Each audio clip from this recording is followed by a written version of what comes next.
안녕하십니까. 윤리학연구소 167번째 이야기를 하도록 하겠습니다. 거짓에 대한 네 번째 시간이죠. 왜 지식이 많을수록 오히려 거짓에 더 속을 수 있는가 이 얘기예요. 그러니까 이 얘기는 뭐예요? 지식이 많을수록 오히려 거짓에 속을 수 있는가 이 얘기는 뭐죠? 지식인일수록 또는 똑똑하다는 사람일수록 오히려 거짓에 더 속을 수 있습니다. 왜 그럴까요? 한번 봅시다. 지식이 많을수록 반드시 진실에 더 가까워진다고 생각하기 쉽지만 실제로 현실에서는 지식이 많을수록 오히려 거짓에 더 쉽게 속는 경우도 나타납니다. 그 이유는 몇 가지 철학적 심리적 구조로 설명할 수가 있어요. 첫 번째 보면 지식은 판단의 재료입니다. 판단의 재료. 지식은 판단의 재료예요. 따라서 우리는 이 판단의 재료가 진리를 보장하지 않아요. 우리 진리라는 거는 이게 참이죠. 참이라는 건 발음의 속성을 가지고 있어요. 발음의 속성을 가지고 있는데 이 지식은 판단의 재료는 되지만 발음에 따른다라고 이러지는 않아요. 따른다라고 하지는 않아요. 따를 수도 있고 그러지 않을 수도 있습니다라고 되는 거예요. 이게 지식은. 그래서 지식은 사실을 이해하기 위한 자료와 정보의 축적이지만 그 자체가 참과 거짓을 자동으로 구별해주는 능력은 아니에요. 그러다 보니까 지식이 많다는 것은 더 많은 이론, 더 많은 정보, 더 많은 해석의 틀을 가지고 있다는 의미입니다. 여기서 잘 보세요. 내가 가지고 있는 게 뭐예요? 내가 판단할 수 있는 해석 틀, 즉 판단의 재료를 가지고서 내가 선택하는 힘이 생기는데 그 선택하는 힘을 뭐라고 해요? 해석의 틀을 가지고 있다는 거예요, 이게. 그렇기 때문에 문제는 같은 사실도 해석 틀에 누구의 자신의 해석 틀에 따라 다르게 이해될 수 있다는 것이에요. 그래서 지식이 많을수록 오히려 자신이 가진 이론에 맞게 현실을 해석하려는 경향이 있어요. 그래서 이 경향이 강해지기 때문에 지식인이 행하는 주제의 논쟁은 참을 찾기보다 진리를 찾기보다 자신의 지식을 정당하기 위한 접근이 될 가능성이 아주 많아요. 따라서 이러한 지식을 정당하기 위한 자신의 주장은 어때요? 나는 틀리지 않아. 이 생각이 굉장히 강하게 내재되어 있다는 거예요. 이게 강하게 내재되어 있기 때문에 우리는 스스로 자신을 자기가 속이는 줄 모르고 속고 있다는 겁니다. 자, 그 다음을 볼까요? 그 다음은 그러다 보니까 지식은 뭐를 해요? 확신을 강화를 하죠. 확신을 강화를 해요. 그래서 어떤 사람은 어떤 생각을 지식으로 많이 축적할수록 그것을 의심하기보다 확신하게 됩니다. 나는 내가 많이 알면 알수록 어때요? 다른 사람보다 뛰어나고 내가 정확해 라고 이렇게 생각할 수 있다는 거죠. 이때 나타나는 현상이 뭐예요? 확증 편향이라는 거예요. 확증 편향. 나는 틀리지 않아 이렇게 되는 거죠. 그래서 지식인일수록 자신의 생각을 지지하는 정보는 받아들이고 반대되는 정보는 무시하거나 왜곡하는 경향이 있어요. 예. 왜? 내가 아는 걸 정당하다고 생각을 하면서 계속해서 그것을 모으고 습득을 했거든요. 그런데 다른 게 돌출이 되면은 야 이거 왜 이상한 거듯이 갑자기 나오지? 이렇게 해갖고 그걸 거부를 한다고요. 그래서 지식이 많을수록 자신의 생각을 정당할 논리와 근거가 함께 많이 만들어지기 때문에 오히려 잘못된 추론이나 왜곡된 내용으로 인해 발생하는 자신의 틀린 생각을 더 강하게 믿게 되는 경우가 발생을 하죠. 이러한 발생은 결국은 뭐죠? 내가 오류임을 인지를 못하고 잘못된 것을 아니야, 맞아 하면서 그것을 강하게 주장한다는 거죠. 그러면서 강하게 주장하는 그것을 자기가 그렇게 선택을 하게 되죠. 그 선택한 거에 대해서 내가 옳기 때문에 뒤로 물러설까요? 아니요, 안 물러서요. 물러서지 않기 때문에 우리는 지식이 많을수록 확증 평양이 있습니다. 이 얘기는 선택에 대해서 자신을 갖습니다. 그래요. 자신이 있다고 생각을 하니까 뭐예요? 거짓된 정보에 의해서 아니야 맞아 라고 해서 어떻게 해요? 사기를 당할 가능성이 아주 많아집니다. 세 번째, 지식은 지적 교만을 낳기 쉬워요. 지식이 많아지면 사람은 자신이 판단하는 사물에 대해 잘 안다고 느끼기가 쉬워요. 그러다 보니까 다음과 같은 심리가 작동을 해요. 나는 속지 않아. 나는 이미 알고 있어. 내 판단이 맞아. 이렇게 지식이 많은 사람들은 선택을 한다는 거죠. 그래서 그러나 이런 지적 교만은 오히려 비판적 검토를 약하게 만들고 그 결과 교묘한 거짓에 더 쉽게 속을 수가 있다는 거예요. 이때 교묘한 거짓에 쉽게 속을 수 있다. 이게 결국 뭐예요? 사기를 당합니다. 사기를 당합니다. 이렇게 된 거예요. 그래서 지적 교만은 지식인에게 내가 틀릴 수 있다라는 생각을 전면 거부하는 작용으로 나타나게 되죠. 그러다 보니까 내가 잘못되어 있는 것을 인지를 못하고 아니야 내 판단이 맞아 하면서 그것을 지속적으로 끌고 가려고 합니다. 그렇기 때문에 오히려 더 잘 속을 수도 있어요. 이러한 속임은 다른 거에 의한 속임이 아니라 자신에 의한 속임이기 때문에 소크라테스는 뭐라고 그래요? 너 자신을 알라라는 시대적 메아리를 그리스 시대 때부터 펼쳐지게 된 거죠. 그렇지만 소크라테스는 지식인과 정치인들에 의해 미움을 받게 되죠. 그래서 법이란 도구를 활용해서 살해되는 결과를 낳게 됩니다. 오히려 그들을 좀 지혜로운 사람으로 만들려고 애를 썼지만 결과는 어때요? 지식에 의해 지혜로운 자가 사약을 받게 됐죠. 그래서 우리의 현실에 있어서는 우리의 현실 속에서는 뭐예요? 지식이 지혜를 죽이는 사례가 많습니다. 죽이는 사례가 많이 있습니다. 이게 뭐예요? 역사적으로 증명이 가능해요. 갈릴레오도 그랬잖아요. 지구는 도는데 재판에서 인정을 하면 자기는 살아남고 인정을 안 하면은 아마 사탄이나 이렇게 돼갖고 처형이 될 가능성도 없지 않아 있으니까 소크라테스와 다른 판단을 하게 됐죠. 소크라테스는 아니야 나는 내 양심에 어긋나는 판단을 할 수가 없어 해서 이 사람은 끝까지 거짓이 아닌 발음을 지킨 사람이고,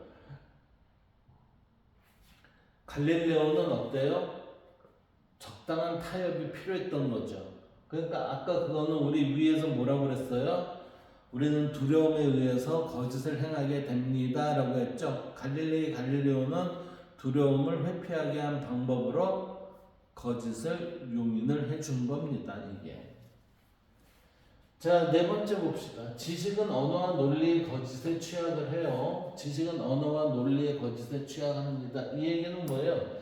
우리는 논리적이면 그게 다 맞다라고 생각을 무의식 중에 하고 있어요. 왜? 순서에 입각해서 맞아 들어갔다고 보기 때문에 그렇습니다. 그래서 지식이 많은 사람은 논리, 이론 개념을 중요하게 생각을 하죠. 그래서 논리적으로 보이는 설명에 쉽게 설득이 될 수도 있어요. 예를 들어 복잡한 전문용어, 논리 구조가 있어 보이는 설명, 학문적 형식 등 이런 것들이 실제로는 거짓이라도 지식인의 판단을 속일 수 있습니다.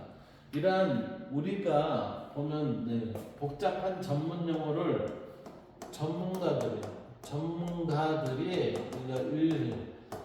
그러니까 일반화된 용어 또는 우리가 상식적인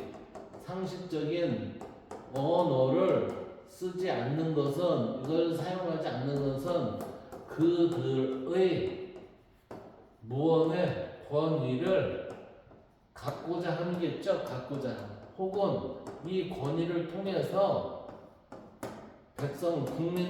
국민들을 어떻게 해요?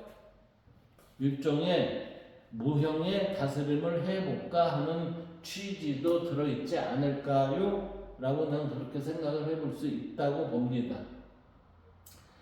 그래서 대부분의 거짓의 순간은 일반화를 거역하는 과정에서 지식인의 언어, 즉 전문가의 언어라는 덫으로 거짓이 진실처럼 호도하는 과정을 거치게도 될 수 있다라고 봅니다. 라는 게 지금 네 번째 이야기입니다.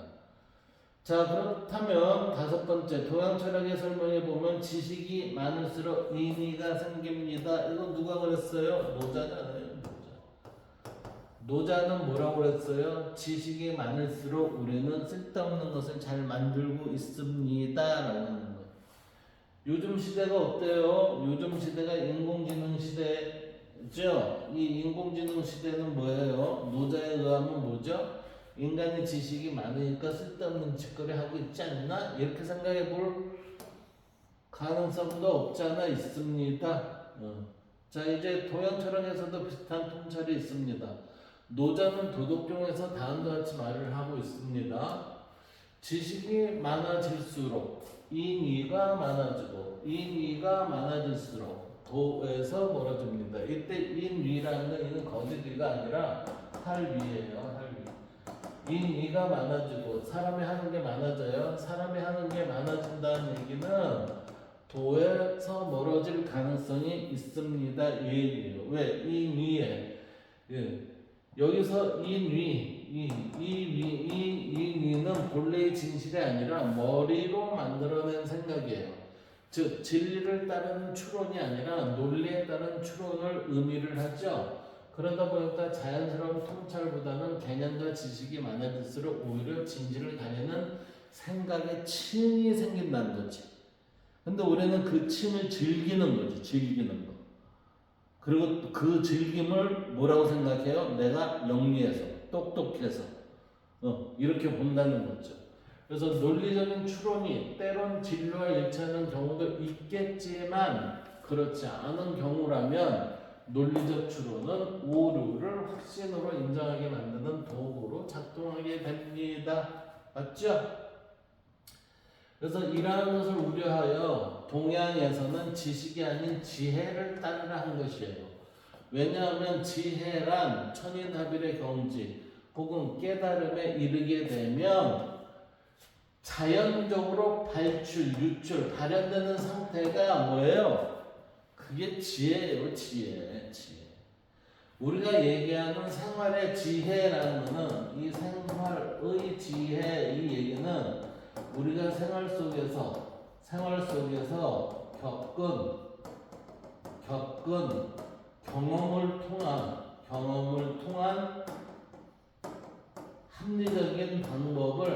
합리적인 방법을 우리는 생활 속의 지혜입니다 이렇게 얘기를 하잖아요. 근데 지혜라는 본래 그 얘기는 이렇게 돼야 이게 맞는 얘기예요. 우리가 진리를 알았어요. 그것은 깨달음입니다. 깨달게 되면 어떻게 돼요? 지혜가 자연스럽게 발현이 돼요. 그런데 그것을 발현시키지 못한다는 얘기는 뭐예요? 그 사람이 덜 숙성이 돼 있다는 거예요. 그래서 우리는 지혜가 잘 발현된 상태는 아리스토텔레스가 뭐라고 그랬습니까? 탁월하게 발휘를 합니다. 뭐를요? 탁월성을. 근데 그 탁월성이라는 게 뭐예요? 우리한테 내재되어 있는 지혜스러움이에요. 그 지혜스러움을 잘 발휘를 하면 덕이 된다고 그랬어요. 덕의 실현. 그 덕이 실현이 되면은 결국은 우리는 궁극적인 행복을 도달하게 됩니다. 라고 이렇게 아리스토텔레스는 얘기를 해요. 그 얘기는 결국은 동서양 모두 지혜라는 것이 곧 우리한테 뭘 갖다 줘요? 행복을 갖다 줍니다. 이래요. 그래서 여기에서 지금 보면 지혜란 천연합일의 경지 혹은 깨달음에 이르게 된 상태 이게 되죠. 이렇게 되면 자연적으로 뭐가 나와요? 지혜가 발출이 된다니까요. 지혜가. 그래서 이 지혜가 발출이 되는 상태는 일상에서는 발음으로 드러나는데 이것을 우리는 이치의 모습이자 본성으로 보존되는 것으로 돼요. 이때 이치의 모습이자 본성으로 보존됐을 때 이 본성에 보존된 것을 우리는 그걸 선이라 하고 이 선이 외부로 작동이 됐을 때 외부로 작동이 되면 그것을 우리는 뭐라고 해요? 의라고 한다고 그랬어요. 의라고. 따라서 발음의 본체는 진리이지만 진리가 흐르는 길의 발음의 모습이 됩니다. 이 발음의 모습이 뭐예요? 결국은 진리가 있습니다. 진리가 우리의 발음의 흐름에 따라서 사람한테 본성으로 들어와 있어요. 이 본성의 발음 모습은 뭐죠? 선한 모습입니다. 이 선함은 뭐에서 나왔어요? 발음의 다른 표현입니다. 따라서 이 발음의 다른 표현이 선함이 행위로 나오면 그것을 우리는 뭐라고 해요? 의라 하는데 무슨 의예요? 정의라 합니다. 이렇게 되는 거예요. 따라서 진리의 다른 표현은 발음이고 발음의 다른 표현은 선이고 선의 다른 표현은 의가 된다. 이렇게 되는 거예요. 이때의 속뜻은 모두 뭘 가지고 있어요? 정의 속성을 가지고 있습니다. 이렇게 된다는 거죠. 그래서 발음의 모습이 됩니다. 라고 되는 거예요. 이러한 발음의 모습이 내게 내재된 것을 우리는 뭐예요? 양심이라고 얘기하기도 하고 또 선의 본체가 됩니다. 선의 본체. 따라서 내가 어떤 걸 선택할 때 어떤 것을 선택을 하고자 할 때 이건 문제가 있는 것 같아 라는 얘기는 선에 어긋났다는 얘기고 이게 문제가 있다라고 하는 것은 양심에 어긋났다는 얘기예요. 따라서 우리는 선함이라는 것은 또 다른 표현으로는 양심 이렇게 표현할 수도 있다는 거죠. 그래서 양심이라 하고 이는 내적으로 보존되는 것을 선이라고 여기게 된다. 그러나 내적으로 발음이 보존된 선의 모습이 외부로 드러날 때 의라 하는 것이고 이러한 진리는 어떻게 해요? 진리는 발음을 통해서 선함과 의라는 흐름을 바람직한 흐름이라 말하고 이러한 흐름을 실제적으로 적용할 때 우리는 뭐예요? 얘네들은 다 바람직한 관계 설정의 모습이다 라고 이렇게 표현할 수 있다는 거죠. 이러한 발음의 흐름을 지켜내는 작업이 곧 일상 속 뭐예요? 지혜가 됩니다. 바람직한 관계 설정이라는 건 지혜의 다른 모습이라는 거죠. 그래서 이렇게 됐을 때 지혜는 진리의 흐름이지 인위적 형태로 이루어진 것이 아닙니다. 따라서 이 진리의 흐름이지 인위적 형태가 이루어진 것이 아니라는 얘기는 노자에 의하면 뭐예요? 노자에 의하면은 무위입니다. 그것은 자연입니다. 그리고 무위 자연을 강조를 했던 겁니다. 그래서 동양과 서양에서는 지혜의 활용에 대한 설명을 아래와 같이 하고 있습니다. 한번 볼까요? 동양에서의 지혜, 내면과 관계 속에서 드러나는 것이죠. 그래서 동양 철학에서 지혜는 외부에서 획득되는 지식이 아니라 지혜는 외부에서 획득되는 지식이라기보다 이미 진리로부터 인간 안에 잠재된 것을 깨닫고 드러내는 과정입니다. 우리가 태어나면서 레테이강을 건넜다고 플라톤은 얘기하고 있어요. 그렇기 때문에 우리는 본래 진리적 존재인데 태어나면서 망각의 강을 건너면서 본래의 진리의 모습을 잠시 잊고 있습니다. 이렇게 얘기하잖아요.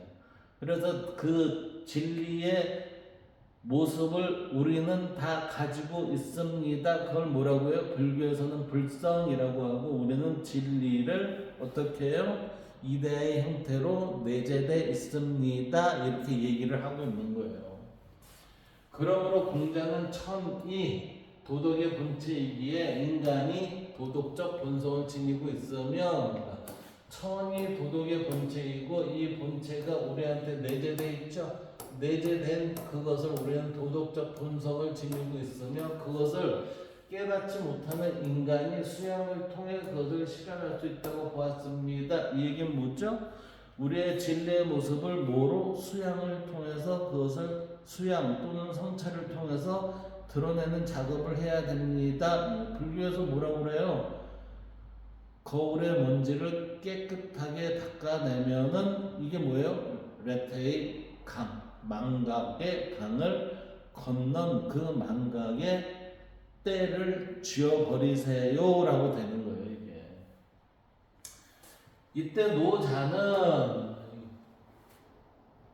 이때 노자는 도의 본체는 무의자연의 성질을 지닌 것이기에 무의자연의 성질을 지녔다는 것은 뭐죠? 발음의 속성이에요. 발음.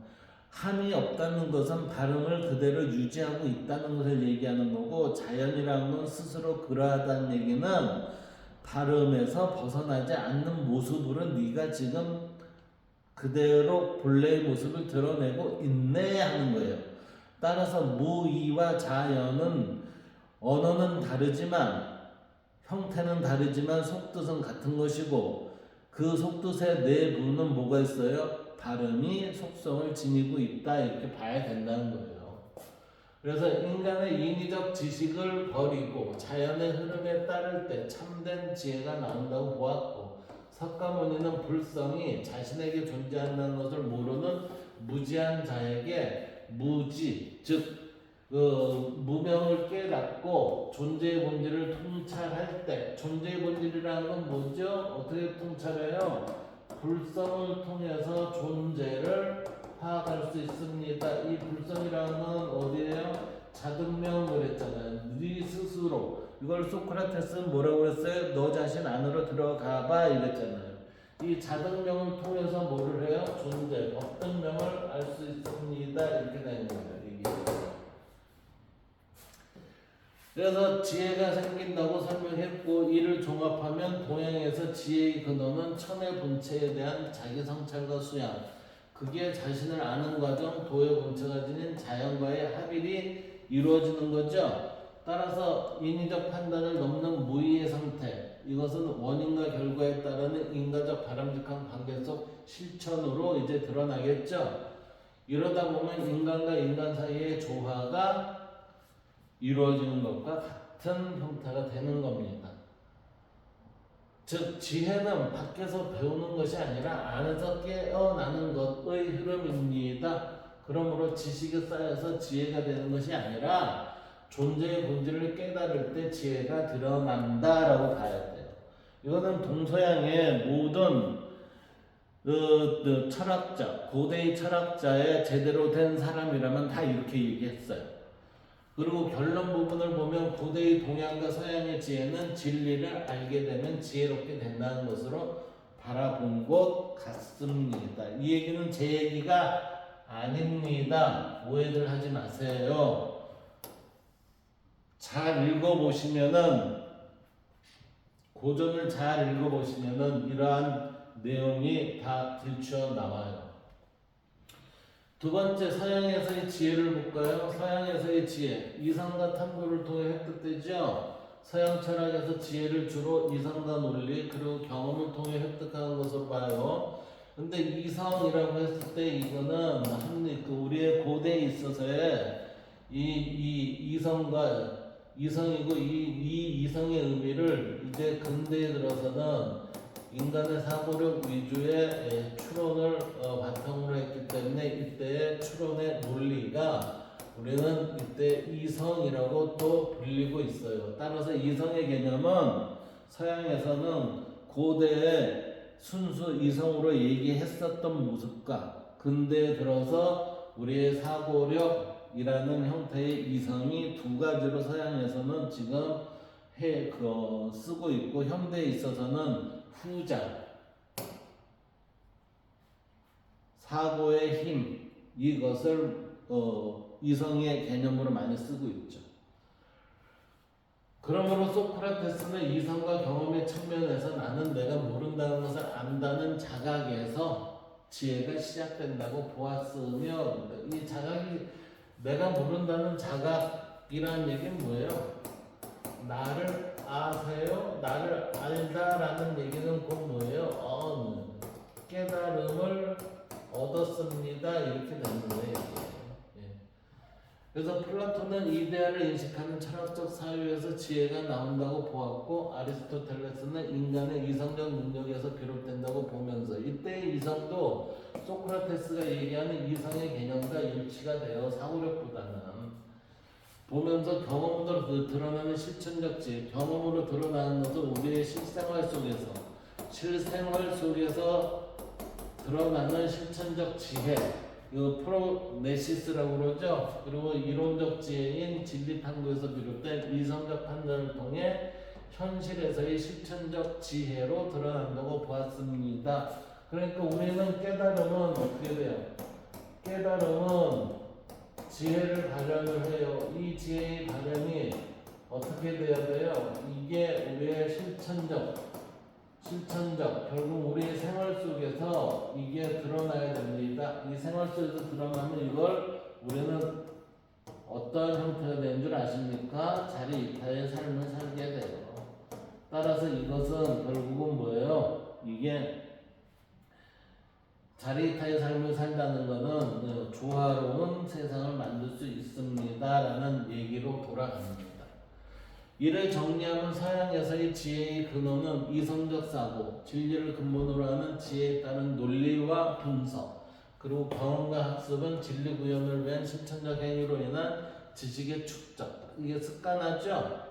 그래서 우리는 이 위에 이성적 사고라고 했던 부분은 우리는 불교에서 보면은 선종과 교종이 있어요. 근데 선종에서는 깨달았습니다. 깨달은 다음에 뭐를 해야 돼요? 이게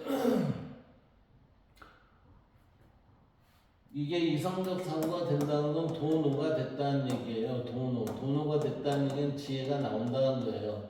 그리고 나서 도노가 어떻게 돼요? 점수로 이어져서 어떻게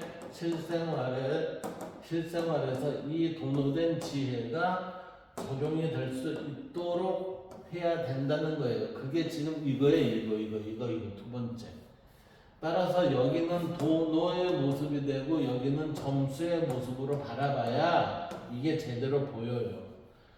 그래서 진리탐구라는 것은 사실을 있는 그대로 말하는 것입니다. 이 진리탐구라는 것은 뭐예요? 우리가 거짓이 없는 발음의 모습을 그대로 드러내는 것을 우리는 탐구하는 겁니다. 이렇게 된 거예요. 그래서 우리는 객관적 세계 이해로 사실과의 일치로 보고 있다. 서양에서 지혜의 근원이 진리탐구라고 할 때 이때의 탐구는 진리탐구가 아닌 사실탐구가 되지 않을까? 지금 우리는 진리탐구라고 했을 때는 깨달음을 통해서 나오는 건데 그 깨달음은 자연히 탐구되지 않아도 지혜가 발현이 된다고 그랬어요.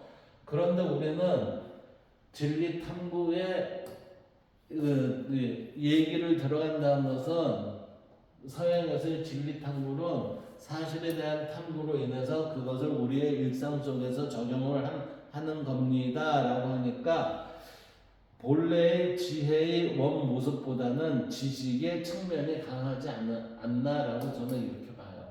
그래서 동양의 경물 치자 같은 사례로 볼 수 있지 않나라고 저는 이렇게 생각을 하죠. 그래서 서양에서의 지혜는 탐구하고 쌓아가는 것으로 보고 있다. 이는 무지를 자각하고 질문하고 논증하는 과정에서 점진적으로 지혜가 형성된다고 한 서양의 관점은 고대의 이성을 왜곡한 논리적 추론과 경험의 내용으로 봐야 한다라고 저는 이렇게 생각하고 있습니다. 자, 궁금증. 아리스토텔레스의 진리란 사물을 있는 그대로 말하는 것과 동양의 경물치제는 같은 의미가 아닌가?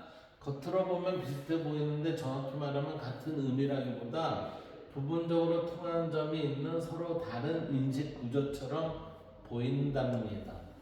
먼저 아리스토텔레스의 진리 개념으로부터 볼까요? 아리스토텔레스는 뭐라고 그래요? 그는 있는 것을 있다고 말하고 없는 것을 없다고 말하는 것, 이것을 뭐라고 했어요? 진리라고 했어요. 그러니까 이 얘기는 뭐예요? 사실 그대로를 드러낸 것입니다. 이 얘기는 뭐예요? 사람이 인위적인 게 있어요, 없어요? 없어요. 그대로의 모습입니다. 그것을 우리는 뭐라고 해요? 제가 이거는 발음의 실천입니다. 이렇게 표시할 수가 있어요. 따라서 진리는 뭐예요?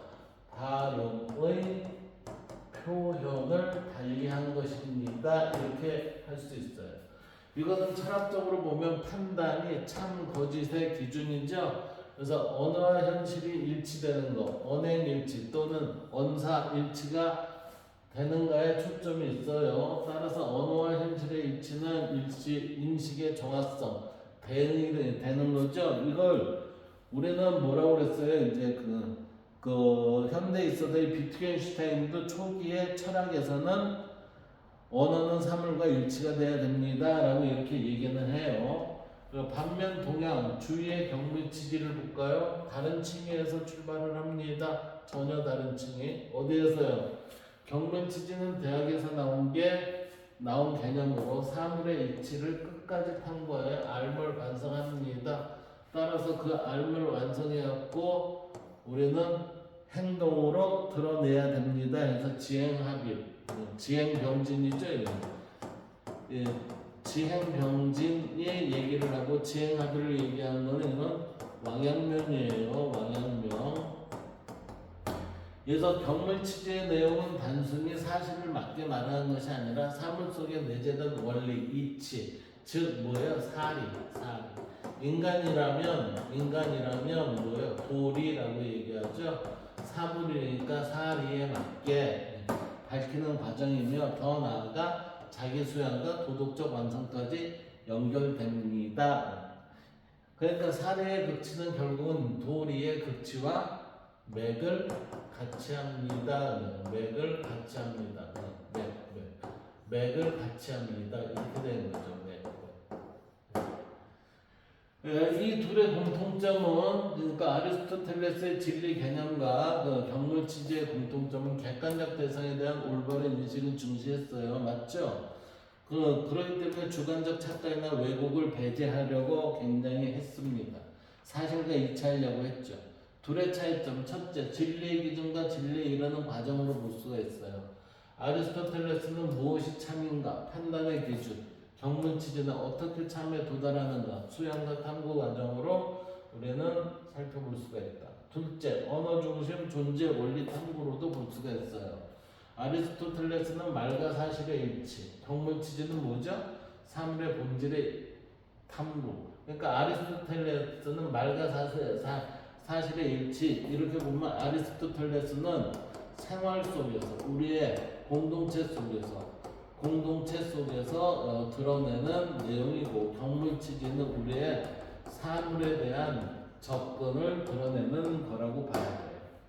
그 다음에 셋째, 인지론 수양과. 아리스토텔레스는 논리적 인식의 정확성으로 보고, 경물치지는 인간의 도덕적 완성과 연결로도 볼 수가 있습니다. 결과로 보면 저는 이 둘을 이렇게 보면서도 큰 테두리 내에서는 모두 한 울타리에 있는 내용들 아닌가라고 저는 이렇게 생각은 해요. 두 개념은 객관적 진리를 중시를 해요. 그런 점에서 통하지만 하나는 진리의 정의, 판단 기준이고, 결국은 이게 뭐예요? 생활 공동체에서 드러나는 거고, 하나는 진리를 수행하는 방법, 수양 과정이 됩니다. 따라서 완전히 같은 의미라기보다 서로 다른 철학 체계 속에서 부분적으로 다른 개념이라고 보는 것이 정확하게 보는 관점이 아닐까라고 이렇게 얘기는 합니다. 세 번째, 동양과 서양의 지혜에 대한 차이를 한번 볼까요?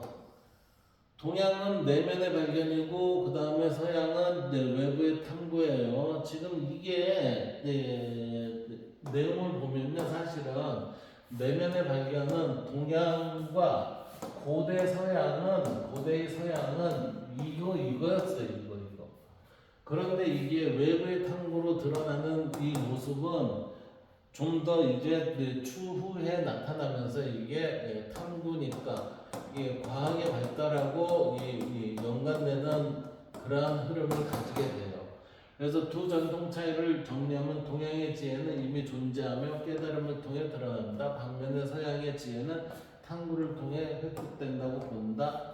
이거는 지금 여기 보세요. 동양의 지혜는 이미 존재하며 깨달음을 통해 드러난다. 이거는 플라톤이 얘기한 우리가 망각의 강을 건너서 뭐죠? 진리를 드러내는 작업이 해야 됩니다라고 국가에서 얘기를 했듯이 플라톤, 소크라테스는 동일한 형태에 있어서의 그 내용을 봤어요. 플라톤은 여러분 저기 이데아론으로 인해서 이데아의 동굴론으로 인해서 이제 좀 사람들의 왜곡되는 그 사례가 되면서 지금 이상하게 됐는데, 그러니까 일단은 이런 식으로 제가 설명을 해드릴게요. 예, 출발점 동양은 내면 자기를 아는 것이고 서양은 외부의 세계 탐구 중심이고 이거는 뭐예요? 성찰 중심입니다. 이렇게 볼 수도 있겠죠. 방법은 수양, 직감, 깨달음에 이르는 거고 이성, 논리, 경험입니다. 그리고 지혜, 여기에서는 지금 우리가 깨달음의 중심이라면 여기는 뭐죠? 네, 탐구니까 이게 합리성, 이게 논리적인 거예요. 논리적, 합리적인 거, 논리적. 그 다음에 지혜의 성격, 드러남, 원래 있었던 것을 발현하는 거죠. 여기는 획득, 축적을 통해서 우리는 알아나갑니다 이 얘기고, 이 목표는 조화 합일인데 여기는 진리인식이에요. 지향점, 여기는 공동체 지향하지만 이건 자기 해방이에요. 예. 따라서 지금 우리가 인공지능을